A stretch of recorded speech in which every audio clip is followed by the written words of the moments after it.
Hello YouTube, it's Divine Demon bringing you my first ever gameplay on Modern Warfare 3.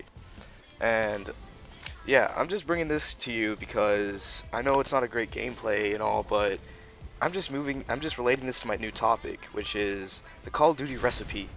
Why do people keep on playing this game? Well, there's a lot of factors that play into this. Like, you wonder why people would play this game so much, year after year, same thing, same thing, same thing. But it's usually not the same thing. It's just the perks are usually the same, but there's always that one change that they make, and the maps are always different, and people are always wanting more. They keep all these things at a minimum. The feel of the game is different every single time, and the look of the game looks different every single time. That's why Black Ops doesn't look like Modern Warfare 3, Modern Warfare 3 doesn't look like COD 4, but there is a very big similarity between Modern Warfare 2 and Modern Warfare 3, but the feel is totally different, and the map play is totally different, and the gameplay is, again, totally different. But the fan base around COD has grown so much that it seems like everyone has the game now. Everyone's playing it, everyone's watching it, everyone's like making commentaries now. Everyone's trying to get like views on their videos. Everyone wants to be a commentator. Everyone's trying to get better at the game. There's a lot of like new people trying to get better, but there's a lot of even MLG players just keep on playing it because the competitive side of this game is even more crazy. The new system that there is, everything that's going around, and there's always something new. For Black Ops, they had their own little competitive side to it, but in Modern Warfare 3, there's a lot of capture the flag. Black Ops, I think, was more of a search and destroy kind of competitive, but and then they keep on adding new game modes too to these games. Like Kill Confirmed was one of the biggest changes in game modes. It's like the first major game mode they really added to Call of Duty, which made it feel completely different, and that's why I wanted to play it the first time I ever played this game with this UMP class. That's default. So, yeah, pretty much Call of Duty, I don't think will ever become like it won't die out. It'll always get bigger.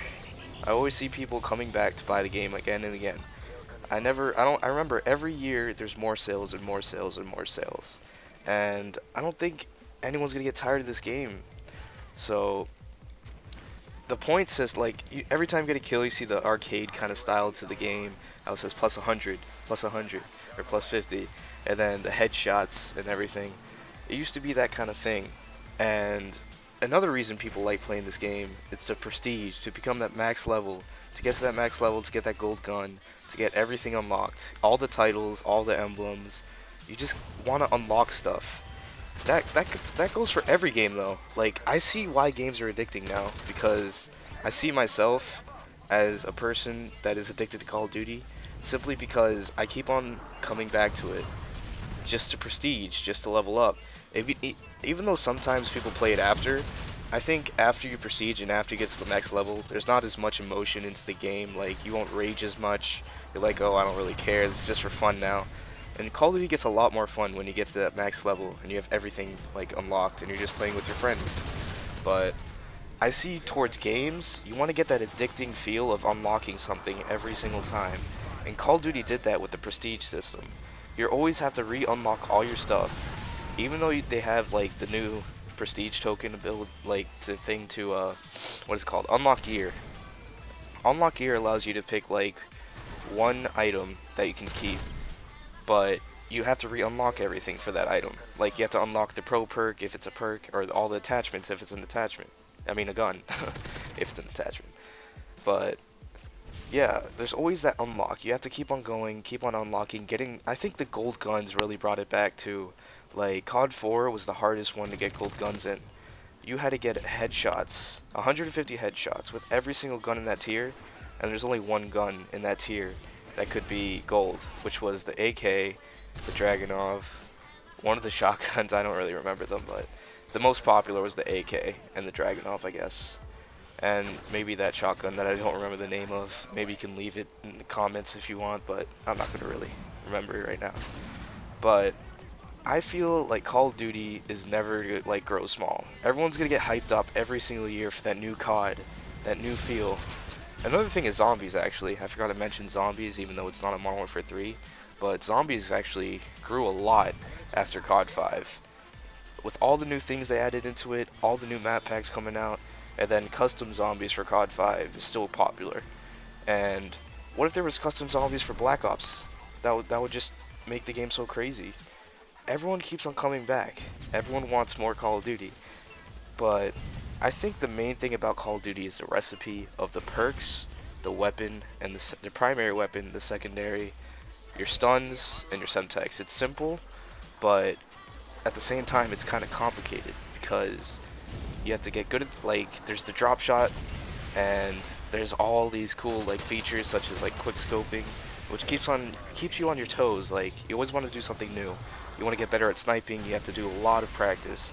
You want to get better at your KDR, you have to a lot of practice of that. You need to put in a lot of practice to that also. But there's never really a time that there's nothing to do in Call of Duty. You can't unlock all the challenges. It's almost impossible to unlock all the challenges by yourself legitimately. And even if you did that, did you prestige? There's always that one more step you have to go. You never got to the, like, they added 5 more prestiges. You know why? Because they thought the game would have been boring to people. And they're like, oh, I already got max level, I'm kind of bored of the game. So here comes Robert Bowling adding 5 more prestiges, even though he left now. But he was a great guy, by the way. Robert Bowling was a very good creative strategist, and I honor him and I miss him.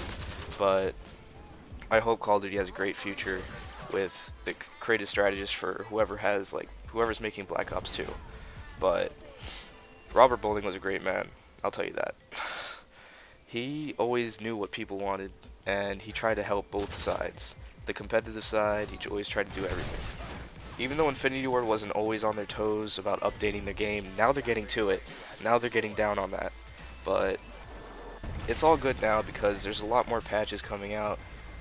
All the hackers are they're always trying to stop hackers now, but I noticed that all the old games now, there's always hackers and they stop patching the games because it takes money and effort every single time for old games to get patched. And they're not really making money off those games anymore, so they're like, oh, we'll stop patching it now. So hackers will take over, like COD, like the old CODs, like COD 4, Modern Warfare 2, but you can still get in the lobby with like normal people, and there's not really any hackers, and you can have a little fun on it sometimes with your friends. You can do whatever you want, and there's always the most recent Call of Duty to play, which people are always on top of. Always want to be the best, always want to get the best KDR, always want to get that Moab, always want to get something good. And there's never an ending to the Call of Duty, it seems like. Multiplayer is endless to me, to everyone else maybe too, but it seems like you can always play multiplayer. Like, there's never a time that it will actually get boring. You always want to get those really cool clips and everything else. I hope you guys enjoyed. That's my thoughts on the Call of Duty recipe and why it's so popular. But please leave some feedback and what you want to hear, what you want to see. I'll put out some different kind of games. Thank you guys for watching.